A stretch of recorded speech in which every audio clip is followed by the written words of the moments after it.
Hey everybody, Ryan Medora here, and welcome back to another bass lesson. Today we're going to focus on learning how to play intervals in different positions on the fretboard, so we're going to get really comfortable with, switching between lower and higher register here on the neck, and we're also going to create some funky grooves, because that's really my favorite thing to do. If you've been here at this channel, you know that you can get all the goodies to accompany this lesson, tab, notation, backing tracks by heading over to my Patreon page, and that we're really here for the funky goodness. So as we get into it, let's talk a little bit about what I'm doing to create this groove, how we're practicing intervals, and ways to just integrate the theory with the music that we're playing here. So to begin, I'm kind of creating a groove that in my mind lives in the A minor 7 world, meaning the underlying chord would be an A minor 7 chord, so I'm thinking root, minor 3rd, 5th, flat 7 in the key of A minor, and I'm really just kind of living over this chord. We're not really dealing with any changes or chord progressions, we're just kind of grooving here, and I'm specifically working on practicing finding certain intervals in different registers on the neck. So I'm going to focus on one interval, in particular the flat 7 to the octave or the root, and I'm going to find it in different positions. So when I say interval, I mean basically the distance from one note to another, and one of the really common intervals used in creating funk bass lines is the root to the flat 7 or the flat 7 to the root. So if we're at our root here, which is the A on the 5th fret, our flat 7 is going to be this G. So I can think about going from this root to this G. However, that's a pretty big jump, and sometimes it's great to kind of find the little, move G to A here, because the flat 7 is also just a whole step lower than the root. So instead of having to kind of climb your way up the scale, like a lot of people will go all the way to find the flat 7, you have to remember that if you're playing the flat 7 here, the octave is just a whole step away, which means that while the interval from the root to the flat 7 ascending is quite a big jump, the interval distance from the flat 7 to the octave or the root is really just a whole step, 2 frets. I'm going from the 3rd fret G to the 5th fret A, and I can also find the same move here. We're going G to A. That's what it is. And I like to think about this too as just kind of setting up our root note. So if you think about our root note being here, the flat 7 to root approach is just a great way to set up landing at that moment. So I'm going to take this interval and I'm going to just really practice this. Know that the flat 7 is always just a whole step lower than the root note. And I'm going to play it here. I'm going to play it here. And then I'm going to jump up the octave. I can play it here, and I can play it here. So I'm thinking about playing it in really 4 different places on the fretboard, from the G to A all the way down here, an octave higher, but still kind of in this 5th to 7th fret range.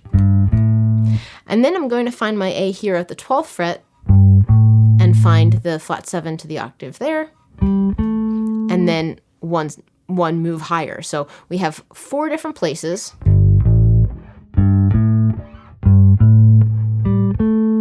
And you'll notice that this move from the flat 7 to the octave, the G to the A, here from the 5th fret to the 7th fret on our D string, is actually the same pitch as this one here. So I'm going from G to A here on the D string, and then G to A here on the A string.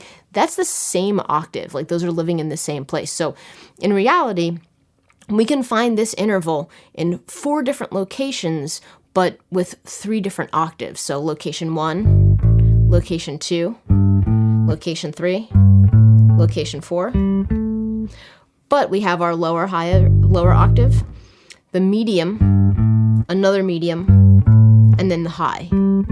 So kind of 3 different registers, but 4 different locations for that move. So before you do anything else, get really comfortable with these jumps, and just it's a great way to learn your note names. Hey, G to A, G to A, G to A, G to A, or you can think about it as flat 7 to the root in all these different places. So get really comfortable with that. And then you can start kind of like building the groove. So one thing I like to do is kind of come up with just like a nice, cool, funky rhythm that has the amount of space that I need to make some of those moves. So I'm going to not try to like overwhelm my bass line with a lot of notes. I'm going to give it like a little bit of space so that I can get those jumps in. I'm not rushing through things, and I'm really sticking to those notes at first, and then I'll figure out how to like integrate some other fills and things. But you can kind of think about setting your feel. You know, that's a great way to practice, is just working between those 3 different locations and just kind of looping that over and over again.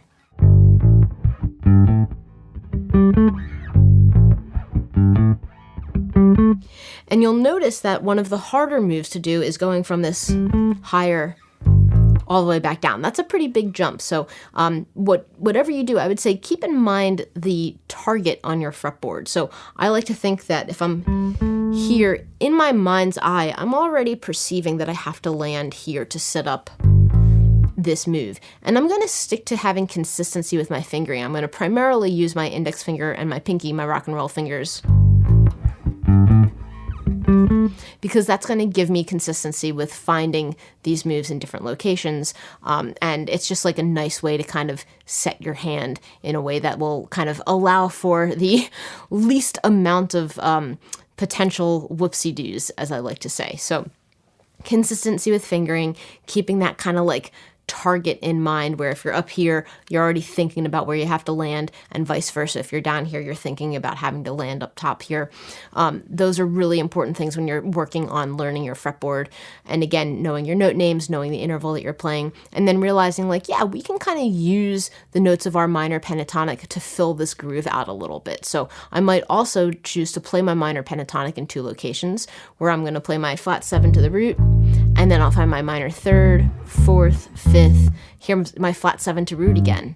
So now we're kind of like filling in these 2 intervals of flat 7 to octave or root, and we're kind of going and pulling from the other notes of the minor pentatonic to fill it out, and we'll be able to use those to fill out our bass line. So you can even play something like that, where I'm just kind of going 3rd, 4th, 5th, walking up the notes of the minor pentatonic scale to add a little bit of something to our groove. I can reverse it. I can add some slides. And then all of a sudden, it sounds a lot funkier. And now if I kind of bring the register jumps in there,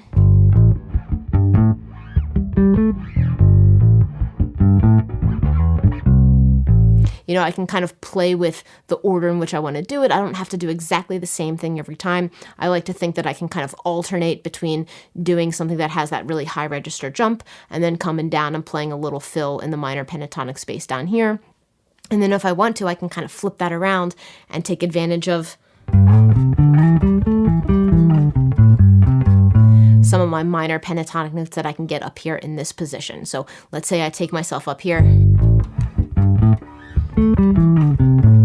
You know, I can kind of play a little descending minor pentatonic line in the same position that I've already kind of familiarized myself with. So the whole point here is to really understand that when you're building a groove, you're taking advantage of understanding the intervals that you're using, the scale that you're using, and the chord that you're playing over, and then ways to kind of navigate between registers. And that's going to give you some really cool, funky moves and some jumps. And so I like to be able to practice my intervals and practice my groove building by finding a specific interval, identifying the different places on the neck that I can play it, and then figuring out how to fill in the gaps with some other scale tones. So that's a really great way to approach creating funk bass lines, as well as getting your intervals down and understanding your fretboard and getting a nice view and target of where you can find certain things on your bass. So I hope you dug this. If you want to get tab notation, anything like that, head over to my Patreon page, and good luck, happy practicing, keep it groovy, catch you next time.